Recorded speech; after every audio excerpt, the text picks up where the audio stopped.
Alright everybody, welcome back to the WKNS. This is episode number 4, and today we're going to be doing a whole lot of repetitive work. I hope you guys are ready for that. No, I'm just kidding, but I'm not at the same time.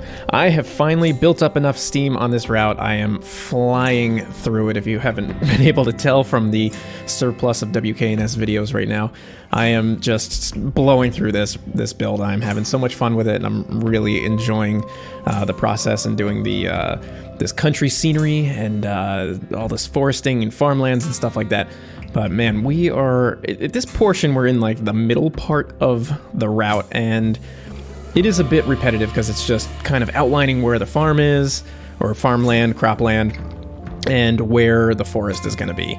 And man, it's been a lot of work placing trees and outlining crops, but I love it, man. I'm loving how this is turning out. You'll see in the last quote-unquote cinematic for this how it all looks, but I'm really happy with how it's coming along, and I'm just like super pumped about this build for some reason. I'm having a lot of fun with it, and it's been a really nice break from like the Rochester CSX build where I'm just doing all this city stuff. So to be able to come out and do some country stuff has been really great. Laying a lot of these spline crops, I'm trying to use these judiciously, I guess you could say, where I'm using them close to the tracks, but the further away we go from the track side, I'm using lower poly stuff or no splines at all. And that goes for the trees as well. I was having some trouble earlier on with copying and pasting trees, which is something that I like to do when I'm trying to cover like a heavily forested area, like background trees. And I was having some issues with the UTM tiles getting in the way, but I guess I just didn't notice it, but the layer was locked and it was causing issues. So if you are working with a DEM and you have UTM tiles and you want to copy and paste a bunch of stuff, just make sure your UTM tiles, those layers are unlocked, and you can copy and paste over top of it, but just be careful that you don't overwrite the one little hitbox that the UTM tile exists on, because it will delete it, and you might not know it if you don't have the grid turned on. So towards the end of this, I did get a whole bunch of trees planted on the hillside. I did not use all 3D trees, so I'm using my typical technique of using the STRMM trees trackside and sort of like in key areas, I guess you could say. So I'm using a lot of these RMM trees and shrubs and grasses trackside and in, you know, places that I think really need like a nice amount of detail.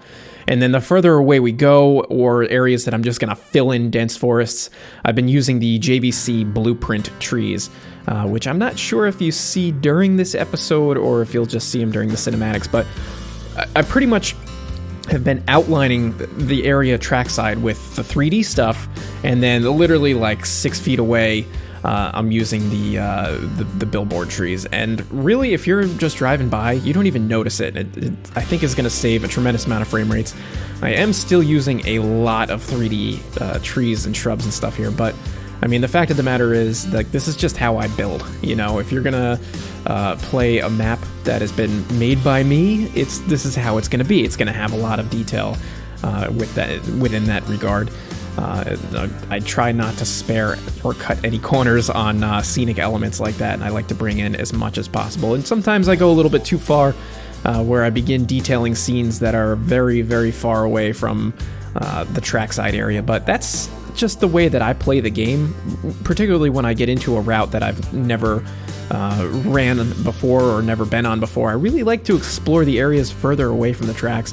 I talk about this all the time as an issue that I dealt with on the DBEV and pretty much every build that I do, but that's just the way that I am, and that's okay, I guess. So everybody's just gonna have to learn to live with that. If your computer can't handle my builds, then tough luck, sorry. But again, I'm trying to fill in this area here. This is just sort of, I guess, the quote-unquote main line. It cuts between, what was the name of the town? Trexler, I think it is. And then the next town up, going towards Wanamaker. I don't know if there's another town in between, but we're trying to fill in that area here today. And it's just a tremendous amount of tree placement and shrub placement. It's very repetitive. And as you can see here, I've pretty much picked out the assortment of trees that I like using, and I try to mix it up so that I'm getting different heights and slightly different varieties of the same tree, but within the same species. and I just pick one and then I'll lay them all out, and then I pick the other one and then I lay all those out, and then I pick the shrubs and I lay all those out, and then all at once I'll go through and adjust the height or sort of, you know, move them around and get them settled in the place that I really want them. What I didn't notice when I was doing the build is how wide of the right-of-way is that I had made here. So what I did off camera is that I squeezed it a lot tighter so that the trees and the shrubs are a lot closer, which you'll see in this shot here. And I've been watching this cab ride video of the WKNS that's on YouTube. Maybe I can link to it if I remember to do that.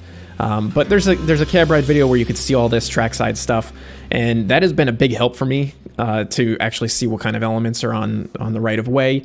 One thing I did notice was that there was a tremendous amount of rail ties all along the right of way. They must have just been replacing ties left and right that particular year. But that was a detail that I wanted to put in there. And before anybody asks, yes, I did spend probably way too much time, a tremendous amount of time, actually rotating and rolling those rail ties so that if they were on a slope, that the rail tie was also sloped and it wasn't like sticking out. So yes, I did spend time doing that, and probably way more time than I should have. But the effect is it's important to me, you know, to make sure that it looks good. There is some other trackside elements that I have to squeeze in here. There's some semaphore signals and maybe like a track shanty or something like that sort of in between, and some other little objects and stuff like that that I still need to locate.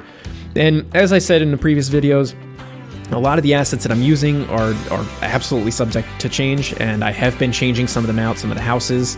After going on to like Street View in the limited area that I can see Street View, I've noticed that there's a lot of stone houses, so I've been trying to change out some of the houses that I put down for proper like colonial style stone houses and things that are more representative of the area. As I said, I get really hung up on making sure that it's as close to real life as possible, and the scene that you're going to see starting right in the next clip right here, there is a Google Street View of this street, and I literally had it opened on my right monitor, and I was playing the game on my left side monitor and just trying to match it up. And this is one of those houses that I was just mentioning that was in particular very characteristic of the area, and it was a stone house. And oddly enough, if you look at this house and you look at the house on Street View, it is very, very similar. It's got the two chimneys, the windows are almost the same, there's an extension on the building that's almost the same.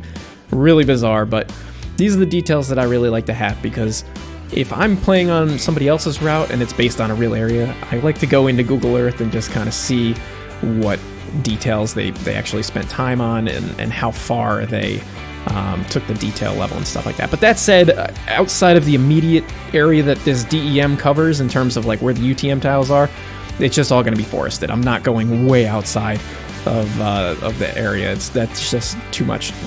That defeats the purpose of this build for me, because it's supposed to be a short build. It's only a 3-mile section of track, and I just wanted to have fun with that. So I'm not stretching it out that far. That's going to bring us into our last little cinematic here, this nice little flyover of Trexler, and I love this shot. I love this angle. It kind of reminds me of the beginning of the movie Beetlejuice, which was one of my favorites, and still is one of my favorites. But anyway, speaking of favorites, I hope you guys enjoyed this video today. Leave a comment if you did, and hit that like button. Thank you guys so much for watching. I'll see you next time.